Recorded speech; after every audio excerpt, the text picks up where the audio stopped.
જે મિત્રો આપણે શક્તિ સંચાલન સંસાધનોની વાત કરીએ છીએ, એની અંદર આપણે કોલસાની વાત કરી, એના અલગ અલગ પ્રકારની વાત કરી. હવે આપણે વાત કરશું ખનિજ તેલ એટલે કે પેટ્રોલિયમ.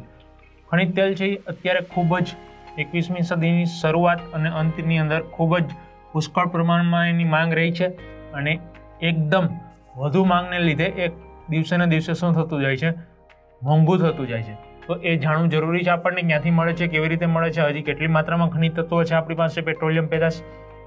રેત, ખડકો, ચૂનાના ખડકો, શેલ જેવા પ્રસ્તર ખડકોમાંથી ખનિજ તેલ મળી આવે છે.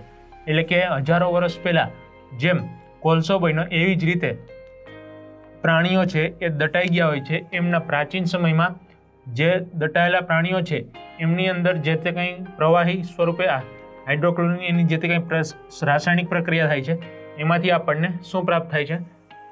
પ્રવાહી પેટ્રોલિયમ એટલે કે ખનિજ તેલ. પ્રાચીન સમયમાં પૃથ્વીના પ્રાણીઓ જે દટાયેલા હતા એ ભૂગર્ભમાં દટાયા અને તેના હાઇડ્રોકાર્બન્સમાં રૂપાંતર થયું. આ સ્વરૂપ લગભગ પ્રવાહી રૂપમાં હતું. એટલે કે ખનિજ તેલ છે એ પ્રવાહી સ્વરૂપમાં હાઇડ્રોકાર્બન્સમાં રૂપાંતર થવાને લીધે આપણને પ્રાપ્ત થયું. જો ભારત દેશની વાત કરવામાં આવે તો ભારતમાં 1866માં અસમમાં તેલ શોધવા કૂવો ખોદવામાં આવ્યો, જેની અંદર આપણને સફળતા પ્રાપ્ત થઈ અને ત્યાંથી ખનિજ તેલ પ્રાપ્ત થયું. જેથી કરીને ભારત દેશની અંદર અલગ અલગ જગ્યાએ ફરીથી શું કરવામાં આવ્યું? કૂવા ખોદવામાં આવ્યા ખનિજ તેલ માટે અને ત્યાંથી આપણને પુષ્કળ પ્રમાણમાં ખનિજ તત્વો પ્રાપ્ત થયા. ભારતના ખનિજ તેલના ભંડારો 5 વિભાગમાં વહેંચવામાં આવ્યા છે. ભારત દેશ છે એના પેટાળની અંદર પુષ્કળ પ્રમાણમાં ખનિજ તત્વો તો છે, ખનિજ તેલ છે, પણ એની પાછળ એને ત્યાંથી બહાર કાઢી અને એને શુદ્ધ કરવાનો ખર્ચ બહુ મોટા પ્રમાણમાં છે. જેથી કરીને હજી પણ આપણે શું કરીએ છીએ? વિદેશમાંથી આયાત કરીએ છીએ પેટ્રોકેમિકલ્સ, ખનિજ તેલ. આપણા દેશની અંદર જે પુષ્કળ પ્રમાણમાં પેટાળમાં પડેલું છે ખનિજ તેલ, એનો હજી પણ આપણે પૂરેપૂરો ઉપયોગ કરી શક્યા નથી.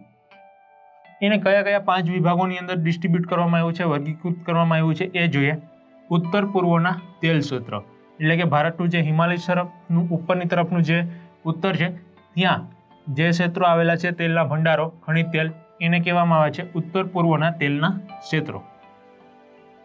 ત્યાર પછી ગુજરાતના તેલના ક્ષેત્રો, અંકલેશ્વર ને ઘણી જગ્યાએ ગુજરાતમાં પણ આપણને તેલના ક્ષેત્રો મળી આવ્યા છે ખનિજ તેલ. ત્યાર પછી બોમ્બેના દરિયાની અંદર એટલે કે બોમ્બે હાઈના તેલ ક્ષેત્રો, આ છે એ દરિયામાંથી આપણને તેલ ક્ષેત્રો પ્રાપ્ત થાય છે ખનિજ તેલ.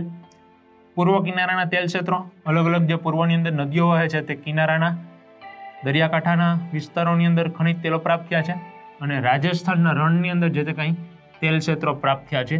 આ 5 ટૂંકમાં આપણે વિભાગ પાડ્યા છે ખનિજ તેલ ભારતની અંદર ખનિજ તેલના ભંડારોના.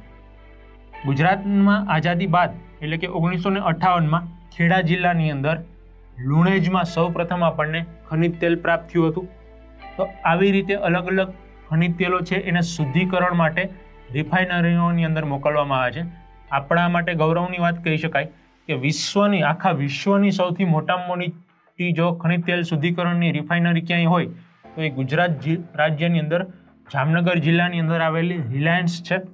કારણ કે જામનગરની અંદર સૌથી મોટું શુદ્ધિકરણનો પ્લાન્ટ એટલે કે રિફાઇનરી આવેલી છે. તો આ જે આપણને ખનિજ તેલ છે એ આવનારા વર્ષોની અંદર ખૂબ જ એને સાવચેતીપૂર્વક વાપરવામાં નહીં આવે તો એ ખૂટી જવાના આરે છે. એટલે કે એને કાળજીપૂર્વક વાપરશું તો જ આવનારી પેઢી છે એ એને વાપરી શકશે. હવે એના ઘણા બધા ઓપ્શન પણ આપણી પાસે આવી ગયા છે. સૌર ઉર્જાથી ચાલતી, બેટરીથી ચાલતી અને પ્રદૂષણ મુક્ત એવા વાહનો, બેટરીઓવાળા આપણે ઉપયોગ લઈ શકીએ છીએ.